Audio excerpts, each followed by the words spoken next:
नमस्कार साथियों, आप सभी का स्वागत है मेरे प्यारा सा YouTube channel Rintu study centre पर। आज हम लोग बायोलॉजी के मोस्ट विवेक प्रश्न को लाए हैं, जो सभी तरह के बोर्ड एग्जाम में और कंपटीशन में भी प्रश्न पूछे जाते हैं, क्योंकि सभी क्वेश्चन इतने में महत्वपूर्ण है कि और इतने हाईलाइटेड क्वेश्चन है कि किसी भी प्रकार के एग्जाम में पर किसी तरीके के क्वेश्चन आपको देखने को जरूर मिलेंगे।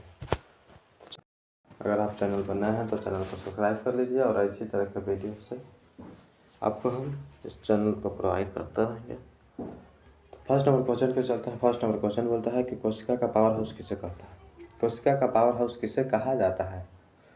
तो कोशिका का पावर हाउस माइटोकॉन्ड्रिया को कहा जाता है। तो ऑप्शन इसका बी हो जाएगा राइट। पहले नंबर क्वेश्चन 2 के चलते हैं। क्वेश्चन 2 है कि प्रकाश संश्लेषण के लिए आवश्यक गैस कौन सी? प्रकाश संश्लेषण के लिए आवश्यक गैस कौन सी है? तो प्रकाश संश्लेषण के लिए आवश्यक गैस कार्बन डाइऑक्साइड है। तो 2 का ऑप्शन अवश्य हो जाएगा राइट आंसर। अगला क्वेश्चन नंबर 3 है कि मानव शरीर में रक्त लाल रंग किसके कारण होता है? मानव शरीर का जो खून है लाल किसके कारण होता है? तो होता है हीमोग्लोबिन के कारण। तो 3 का ऑप्शन अवश्य हो जाएगा राइट आंसर।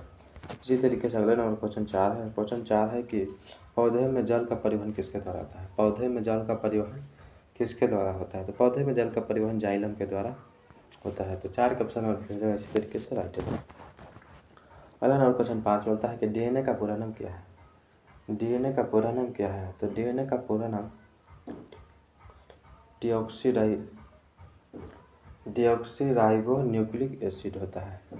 डी से डीऑक्सी एन से न्यूक्लिक और ए से एसिड, यानी डीऑक्सीबोन न्यूक्लिक एसिड डीएनए का पूरा नाम होता है। तो 5 का ऑप्शन और बी हो जाएगा इसी तरीके से राइट आंसर। अगला नंबर क्वेश्चन 6 है कि श्वसन की क्रिया कहाँ होती है? श्वसन की क्रिया कहाँ होती है? तो श्वसन की क्रिया माइटोकॉन्ड्रिया में होती है। तो 6 के ऑप्शन और सी राइट आंसर हो जाएगा। अगला नंबर क्वेश्चन 7 है कि मानव हृदय में कितने कक्ष या कोष्ठ होते हैं? मानव हृदय में कितने कक्ष या कोष्ठ होते हैं? तो 4 होते हैं। तो 7 के ऑप्शन नंबर सी हो जाएगा राइट आंसर। अगला नंबर क्वेश्चन 8 है कि रक्त का थक्का बनाने में कौन सहायक यानी मदद करता है? तो रक्त को थक्का बनाने में प्लेटलेट्स मदद करता है। तो इसका राइट आंसर सी हो जाएगा। अगले नंबर क्वेश्चन 9 के चलते हैं। क्वेश्चन 9 है कि हरित लवक में कौन सा वर्णक पाया जाता है? हरित लवक में कौन सा वर्णक पाया जाता है? तो हरित लवक में क्लोरोफिल पाया जाता है। तो 9 का ऑप्शन भी हो जाएगा राइट आंसर। अगले ना क्वेश्चन 10 है कि मनुष्य में गुणसूत्रों की संख्या कितनी होती है? मनुष्य में गुणसूत्रों की संख्या कितनी होती है? तो 46 होती है। तो 10 का ऑप्शन और भी हो जाएगा इसी तरीके से राइट आंसर। अगले नंबर क्वेश्चन 11 के चलते हैं। क्वेश्चन 11 बोलता है कि पाचन की शुरुआत कहाँ से होती है? पाचन की शुरुआत कहाँ से होती है? तो होती है मुख से। तो 11 के ऑप्शन नंबर सी इसी तरीके से राइट आंसर हो जाएगा। अगले नंबर क्वेश्चन चलते हैं 12 की और। क्वेश्चन 12 बोलता है कि पौधे में भोजन का परिवहन किसके द्वारा होता है? पौधे में भोजन का परिवहन किसके द्वारा होता है? तो होता है फ्लोएम के द्वारा। तो 12 के ऑप्शन नंबर बी हो जाएगा राइट आंसर। अगले नंबर क्वेश्चन 13 की चलते हैं। क्वेश्चन 13 है कि विटामिन डी की कमी से कौन सा रोग होता है? विटामिन डी की कमी से कौन सा रोग होता है? तो विटामिन डी की कमी से रिकेट्स रोग होता है। रिकेट्स रोग होता है। अगले नंबर क्वेश्चन चलते हैं 14 की और। क्वेश्चन 14 है कि श्वसन के दौरान कौन सी गैस बाहर निकलती है? श्वसन के दौरान कौन सी गैस बाहर निकलती है? तो कार्बन डाइऑक्साइड निकलती है। तो 14 के ऑप्शन अवश्य हो जाएगा राइट आंसर। इसी तरीके से अगले नंबर क्वेश्चन 15 के चलते हैं। क्वेश्चन 15 है कि कोशिका का नियंत्रण केंद्र क्या कहलाता है? कोशिका का नियंत्रण केंद्र क्या कहलाता है? तो कोशिका का नियंत्रण केंद्र केंद्रक कहलाता है। तो 15 के ऑप्शन और बी हो जाएगा राइट आंसर। अगले नंबर क्वेश्चन 16 के चलते हैं। क्वेश्चन 16 है कि अमीबा में भोजन ग्रहण करने की प्रक्रिया क्या कहलाता है? अमीबा में भोजन ग्रहण करने की प्रक्रिया क्या कहलाता है? तो एडोसाइटोसिस कहलाता है। एडोसाइटोसिस कहलाता है। तो 16 के ऑप्शन और बी हो जाएगा राइट आंसर। अगले नंबर क्वेश्चन 17 के चलते हैं। क्वेश्चन 17 है कि मनुष्य में सबसे बड़ी ग्रंथि कौन सी है?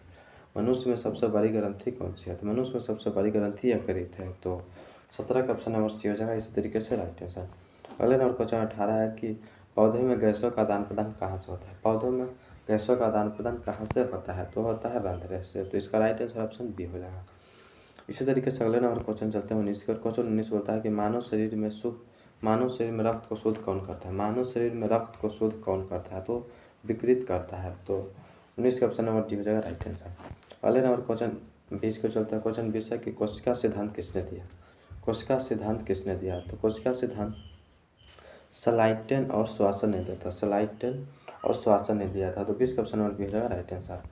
अगले नंबर क्वेश्चन 21 के चलता क्वेश्चन 21 है कि अनुवांशिकता के जनक किसे कहा जाता है। अनुवांशिकता के जनक किसे कहा जाता है, तो मेंडल को कहा जाता है। तो इसका ऑप्शन नंबर सी है इस तरीके से राइट आंसर। अगले नंबर क्वेश्चन 22 के चलते हैं। क्वेश्चन 22 है कि पौधे में वाष्पोत्सर्जन मुख्यतः कहाँ होता है। पौधों में वाष्पोत्सर्जन कहाँ होता है, तो पौधे में वाष्पोत्सर्जन रंध्र में होता है। तो 22 का ऑप्शन नंबर बी हो जाएगा राइट आंसर। तो मिलते हैं दोस्तों अगला वीडियो में। तो जय हिंद जय दोस्तों।